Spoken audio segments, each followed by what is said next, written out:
메시가 손흥민한테 3대 0으로 털리고 나서 미국 현지 축구 전문가들이 이건 경기가 아니라 축구 교육이었다라고 발언한 이유 알고 계셨나요? 여러분, 진짜 소름 돋는 이야기 하나 들려드릴게요. 2026 시즌 메이저 리그 사커 개막전에서 벌어진 일인데요. 세계 축구 역사상 가장 압도적인 맞대결 중 하나로 기록될 경기거든요. 손흥민 선수가 속한 LAFC가 리오넬 메시의 인터 마이애미를 상대로 3대 0이라는 그야말로 완벽한 승리를 거뒀어요. 근데 여기서 끝이 아니에요. 이 경기가 끝나고 나서 미국 전역의 스포츠 매체들이 완전히 뒤집혔거든요. 경기 전만 해도 상황이 어땠는지 아세요? 스포츠 일러스트레이티드, ESPN, 폭스, 스포츠 같은 미국 굴지의 스포츠 매체들이 죄다 메시의 인터 마이애미가 LAFC를 압도할 것이라고 예측했어요. 당연한 거 아니겠어요? 인터 마이애미는 지난 시즌 챔피언십을 들어 올린 우승팀이고 LAFC는 포스트 시즌 8강에서 탈락하며 쓴맛을 봤던 팀이었으니까요. 심지어 슈퍼컴퓨터 예측 시스템까지 동원해서 인터 마이애미의 승률을 68%로 점쳤을 정도였죠. 그런데 말이죠. 막상 경기가 시작되자마자 모든 예측이 산산조각 났어요. 손흥민 선수를 중심으로 돌아가는 LAFC의 공격 전술이 메시의 인터 마이애미를 완전히 해체시켜버린 거예요. 미국 현지 해설진들이 경기 중에 뭐라고 했는지 아세요? 이건 경기가 아니라 마스터 클래스다. 손흥민이 메시에게 축구를 가르치고 있다라고 말했어요. 진짜 이 정도 표현이 나올 정도였다니까요. 자, 그럼 이제 본격적으로 파헤쳐 볼게요. 이 경기에서 손흥민 선수가 보여준 플레이는 단순히 골 몇 개 넣고 어시스트 몇 개 기록했다는 수준을 완전히 뛰어넘는 차원이었거든요. 사실 경기 직후에 일부 팬들이 좀 아쉬워했어요. 손흥민이 어시스트 딱 하나만 기록했네? 좀 더 할 수 있었던 거 아냐? 라는 반응이 나왔던 거죠. 특히 후반 73분에 나온 부안가의 골 장면을 보고 많은 사람들이 의문을 품었어요. 그 장면이 뭐냐면요. 틸몬이라는 선수가 중앙선 근처에서 부안가에게 정확한 롱패스를 찔러 넣었고 부안가가 그걸 받아서 골키퍼랑 1대1 상황을 만들어 골을 넣은 거예요. 근데 이때 손흥민 선수가 어디 있었는지 아세요? 골대 근처에서 그냥 가만히 서 있었어요. 전력 질주를 하는 것도 아니고 공간을 파고드는 것도 아니고 정말 말 그대로 그냥 멍하니 서 있는 것처럼 보였던 거죠. 그래서 팬들이 저 상황에서 손흥민이 좀 더 적극적으로 움직였으면 어시스트를 하나 더 따낼 수 있었을 텐데 왜 안 움직였지? 라고 의아해했던 겁니다. 근데요, 여기서부터가 진짜 소름 돋는 부분이에요. 경기가 끝나고 나서 축구 전술 전문가들이 그 장면을 프레임 단위로 분석했거든요. 그랬더니 완전히 충격적인 사실이 드러났어요. 손흥민 선수가 그 자리에 가만히 서 있었던 건 힘이 빠져서도 아니고 판단 미스도 아니었던 거예요.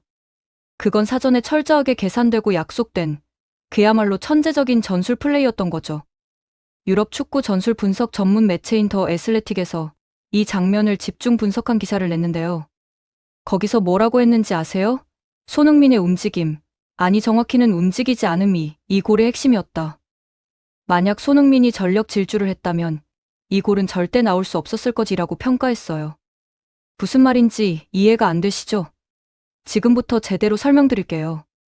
상황을 처음부터 되짚어볼게요.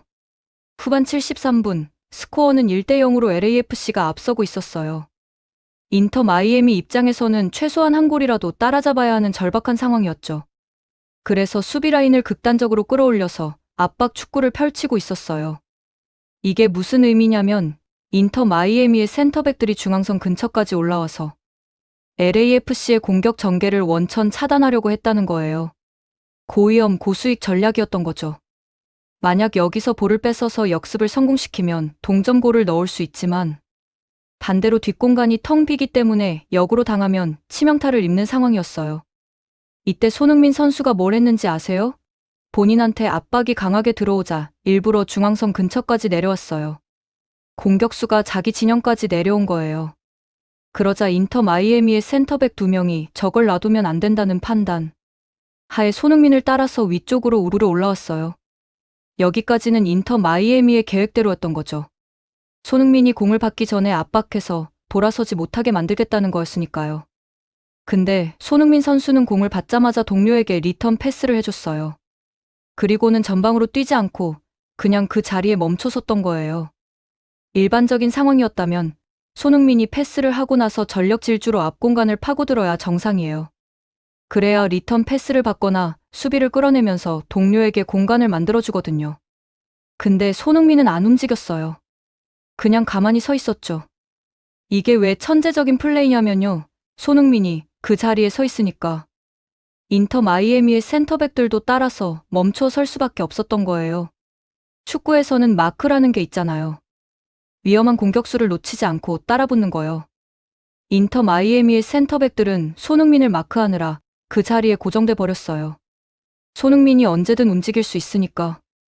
우리가 먼저 빠지면 안 된다는 생각으로 손흥민 주변에서 맴돌 수밖에 없었던 거죠. 그 순간 부안가가 움직였어요. 부안가는 이미 손흥민과 사전에 약속된 플레이를 알고 있었던 거예요. 내가 중앙선까지 내려가서 수비수들을 끌어낼 테니까 너는 그 뒷공간으로 침투해라는 작전이었던 거죠. 부안가는 손흥민이 수비수들의 시선을 완전히 자기 쪽으로 고정시킨 틈을 타서 수신호를 보내며 뒷공간으로 파고들었어요. 틸머는 그걸 보고 정확한 롱패스를 찔러 넣었죠. 다른 각도에서 찍힌 화면을 보면 이게 얼마나 완벽한 트릭이었는지 더 확실히 보여요. 인터 마이애미의 센터백들은 부안가보다 훨씬 뒤쪽에 있었어요. 왜냐하면 손흥민을 마크하느라 위쪽에 고정돼 있었거든요. 부안가 앞에는 골키퍼밖에 없는 그야말로 텅 빈 광장이 펼쳐졌던 거예요. 골키퍼가 황급히 뛰쳐나왔지만 이미 늦었죠. 부안가는 침착하게 골을 마무리했고 스코어는 2대0이 됐어요. 이 골이 터지고 나서 손흥민 선수가 누구보다 먼저 부안가한테 달려가서 축하해줬어요. 그 표정을 보면 알 수 있어요. 우리가 연습한 대로 딱 맞아떨어졌네 라는 흡족함이 얼굴에 가득했죠. 이게 바로 팀 스포츠의 정수예요. 혼자 다 하려고 하는 게 아니라 자신을 미끼로 활용해서 동료를 살리는 이타적인 플레이를 펼친 거거든요. 그럼 이제 메시 이야기를 해볼까요?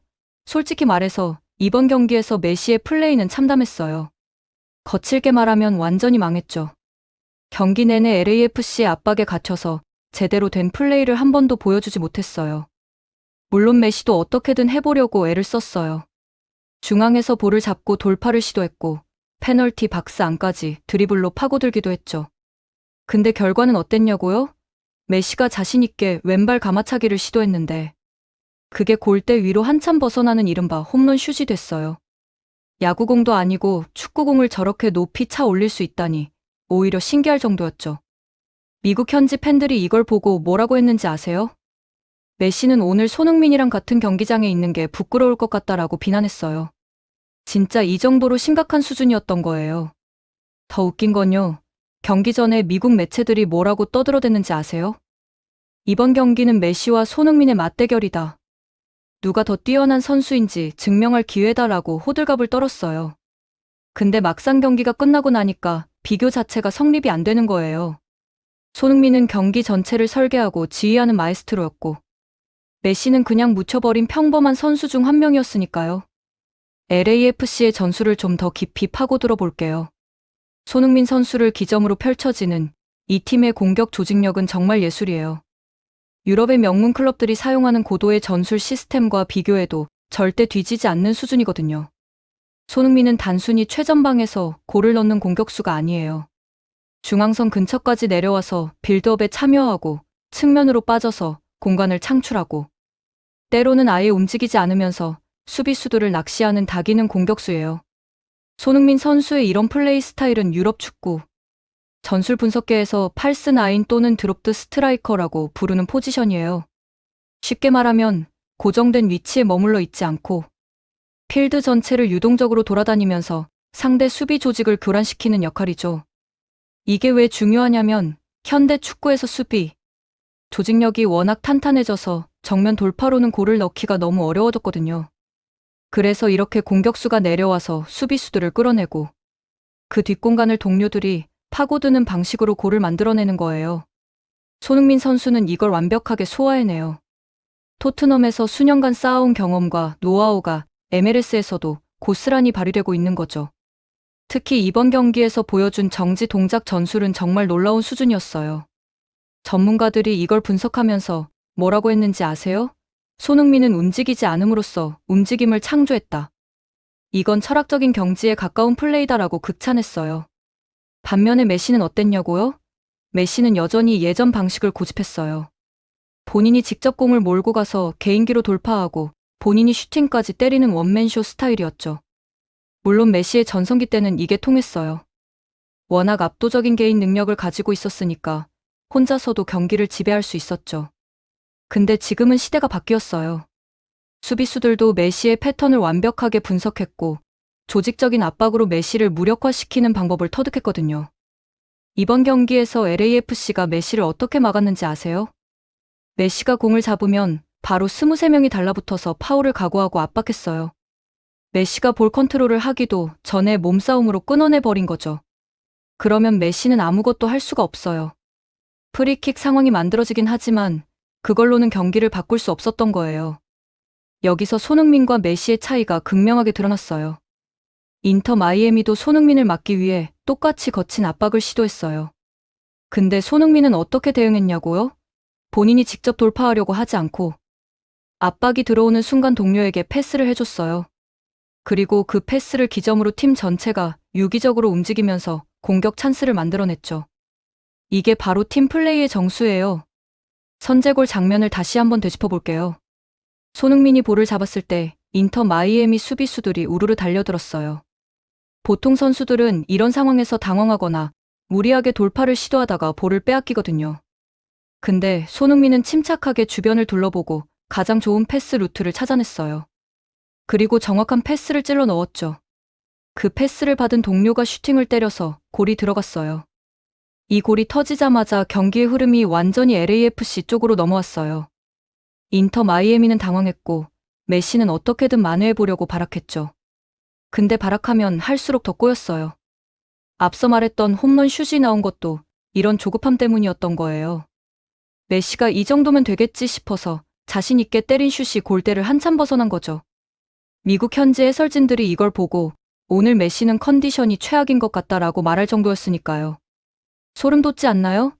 메시 같은 전설적인 선수가 손흥민 앞에서 이렇게 무력하게 무너질 줄 누가 알았겠어요. 경기 전만 해도 미국 매체들은 메시가 손흥민을 압도할 것이라고 장담했었거든요. 근데 결과는 정반대였죠. 손흥민이 메시를 완전히 압도했어요. 경기가 끝나고 나서 미국 스포츠 매체들의 반응이 어땠는지 아세요? ESPN은 손흥민이 메시에게 현대 축구가 무엇인지 가르쳐줬다라고 평가했어요. 폭스 스포츠는 이번 경기는 메시의 시대가 끝나고 손흥민의 시대가 시작됐음을 상징한다라고 말했죠. 스포츠 일러스트레이티드는 더 노골적이었어요. 메시는 과거의 영웅이다.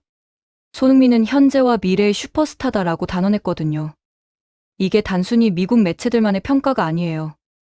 유럽의 주요 축구 매체들도 똑같은 반응을 보였어요. 영국의 가디언은 손흥민의 플레이는 축구 전술서에 실려야 할 교과서적인 움직임이었다라고 극찬했고, 스페인의 마르카는 메시가 손흥민의 그림자에 가려졌다라고 호평했어요.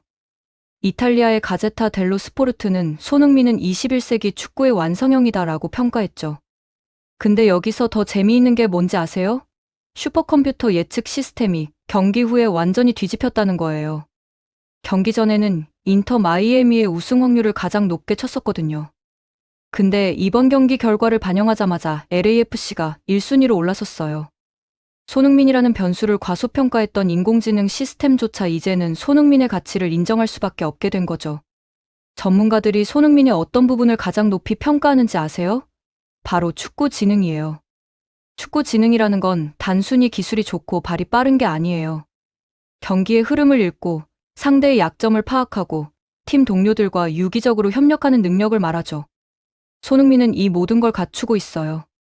특히 이번 경기에서 보여준 정지 동작 전술은 정말 천재적이었어요. 보통 선수들은 끊임없이 움직여야 좋은 플레이를 할 수 있다고 생각하거든요. 근데 손흥민은 정반대였어요. 오히려 안 움직임으로써 상대 수비수들을 속이고 동료에게 결정적인 찬스를 만들어줬죠. 이건 정말 높은 수준의 전술 이해도가 없으면 불가능한 플레이예요. 유럽의 유명 축구 감독들도 이 장면을 분석하면서 입을 모아 칭찬했어요. 맨체스터 시티의 펩 과르디올라 감독은 손흥민의 플레이는 내가 추구하는 축구의 이상형이다라고 말했고, 리버풀의 위르겐 클롭 감독은 손흥민은 축구를 예술로 승화시킨다라고 극찬했어요.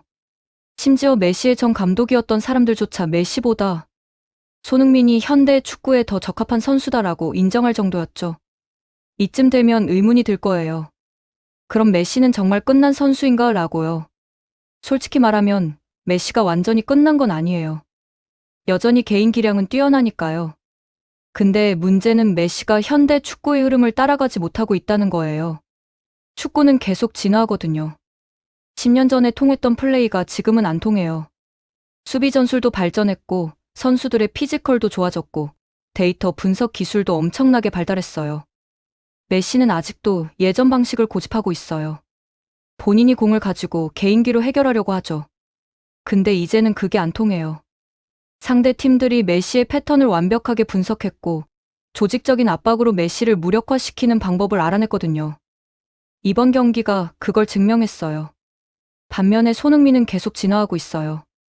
토트넘에서 프리미어 리그를 경험했고 이제 MLS에 와서는 또 다른 스타일의 축구를 선보이고 있죠. 손흥민은 고정된 플레이 방식이 없어요. 상황에 따라 유연하게 변화하고 팀의 필요에 맞춰서 본인의 역할을 조정해요. 이게 바로 진정한 월드클래스 선수의 모습이거든요. LAFC의 감독도 경기 후 인터뷰에서 손흥민을 극찬했어요. 손흥민은 단순히 뛰어난 선수를 넘어서 팀 전체를 리드하는 리더다. 그의 축구 지능과 전술 이해도는 감독인 나조차 배울 점이 많다라고 말했죠. 이 정도면 손흥민이 얼마나 대단한 선수인지 알 수 있죠? 더 놀라운 건 손흥민의 리더십이에요. 부안가의 골이 터진 후 손흥민이 제일 먼저 달려가서 축하해준 모습 기억하시죠? 그게 단순히 친한 동료를 축하하는 게 아니었어요.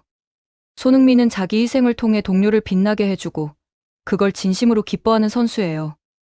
이런 리더십 때문에 LAFC 라커룸에서 손흥민의 위상은 정말 대단하다고 해요. 팀 동료들 인터뷰를 보면 재미있는 게 많아요. 부안가는 손흥민 형이 없었으면 저 골은 절대 나올 수 없었다. 형이 수비수들을 완벽하게 낚시했기 때문에 제가 편하게 골을 넣을 수 있었다라고 말했어요. 틸머는 손흥민을 보고 있으면 축구 교과서를 보는 것 같다. 매 경기마다 새로운 걸 배운다라고 했죠. 심지어 골키퍼까지 손흥민이 우리 팀에 있다는 게 정말 든든하다. 저 선수 하나만 믿고 경기를 할 수 있다라고 극찬했어요. 이 정도면 손흥민이 LAFC에서 얼마나 중요한 존재인지 알 수 있죠?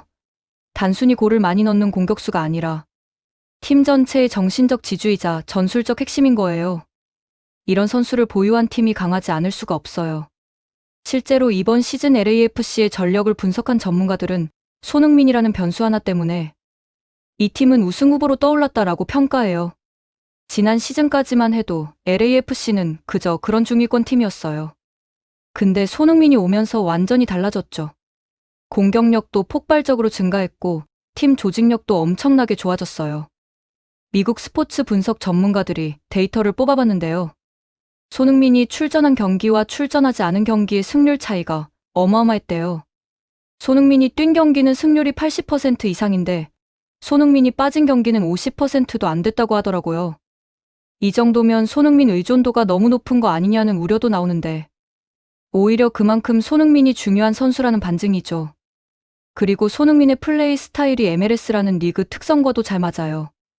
MLS는 유럽 리그에 비해서 전술적으로 덜 정교한 편이거든요. 그래서 손흥민처럼 개인 능력이 뛰어나면서도 전술 이해도가 높은 선수가 있으면 완전히 리그를 지배할 수 있어요. 실제로 손흥민은 MLS에서 경기 지배력 측면에서 압도적인 수치를 기록하고 있어요. 패스 성공률, 키패스 횟수, 슈팅 정확도, 드리블 성공률 등 거의 모든 공격 지표에서 손흥민이 리그 상위권에 올라 있어요. 특히 예상 도움 expected, SSG라는 지표에서 손흥민이 압도적인 1위를 기록하고 있는데요. 이게 뭐냐면 이 선수의 패스를 받으면 골로 연결될 확률이 얼마나 높은가를 수치화한 거예요. 손흥민의 패스는 단순히 많이 주는 게 아니라 정말 위협적이고 결정적인 패스를 많이 준다는 뜻이죠. 이번 경기에서도 그게 확실히 드러났어요. 손흥민의 어시스트는 공식 기록으로는 1개지만 실질적으로는 3골 모두에 손흥민의 기여가 있었어요. 선제골은 직접 어시스트했고 두 번째 골은 움직이지 않는 전술로 공간을 창출했고 세 번째 골도 상대 수비를 끌어내면서 기회를 만들어줬거든요. 공식 기록에는 안 나오지만 전문가들 눈에는 다 보이는 거예요. 그래서 경기 후에 MLS 공식 계정이 이번 경기의 MVP를 발표했는데 당연히 손흥민이 선정됐어요. 근데 재미있는 건 득표율이에요. 팬 투표, 전문가 투표, 기자단 투표 세 부문 모두에서 손흥민이 압도적인 1위를 차지했거든요. 특히 전문가 투표에서는 만장일치로 손흥민이 뽑혔어요. 이 정도면 논란의 여지가 전혀 없는 완벽한 MVP였던 거죠. 반대로 메시는 어땠냐고요? 이번 경기 평점이 역대급으로 낮았어요. 미국의 유력 스포츠 매체들이 매기는 평점에서 메시가 받은 점수가 10점 만점에 3점대였어요. 이건 정말 충격적인 수치거든요. 보통 그냥 뛰기만 해도 5점은 받거든요.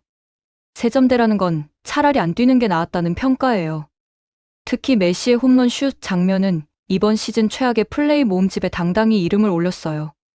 소셜미디어에서는 그 장면이 밈으로 만들어져서 엄청나게 퍼졌죠. 메시, 야구 선수로 전업할 예정, 메시, 3점 슛 시도했다가 실패 이런 식으로 조롱당했어요. 메시 팬들은 컨디션이 안 좋았던 것 같다.